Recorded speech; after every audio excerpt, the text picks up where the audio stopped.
Oui, rapidement, Madame la Présidente, parce que la teneur de nos débats ne me laisse pas beaucoup d'espoir sur la possibilité d'infléchir et de faire évoluer les positions, mais je dois dire que je suis très frappé quand on a le même rapport sous les yeux d'entendre des choses aussi fausses. Et ça, c'est un vrai problème dans notre débat public, quand pour des raisons politiciennes, on se retrouve à dire l'inverse de la réalité.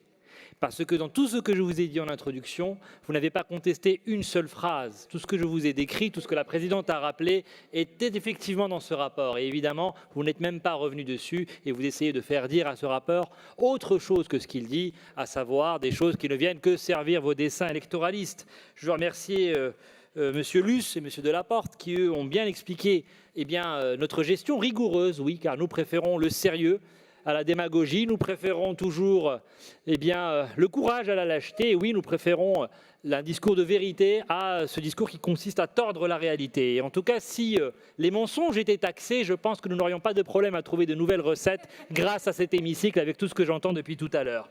Madame Malézé, quand vous dites vous avez parlé de chiffres trafiqués quand même, c'est d'une extrême gravité. Et c'est évidemment faux, parce que le seul point qui est dans ce rapport, ce sont sur les modalités de calcul de la capacité de désendettement, sur lesquelles d'ailleurs la divergence que nous avons avec la Chambre se fait au détriment de notre dialogue avec l'État. Et donc il n'y a rien qui ressemble de près ou de loin dans ce rapport à ce que vous dites. Mais je sais que c'est votre manière de faire de la politique et que vous avez fait du mensonge un fonds de commerce électoral.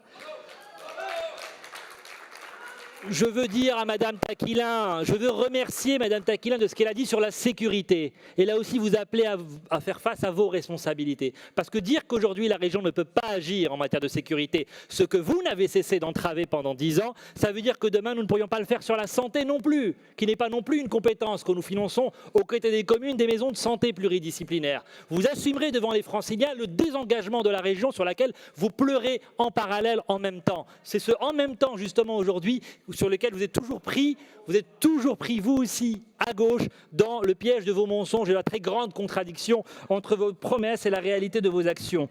Je veux dire à M.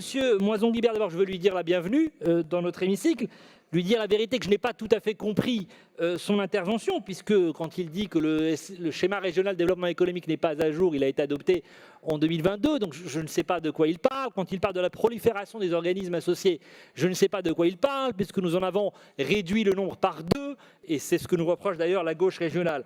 Enfin, Monsieur Damerval,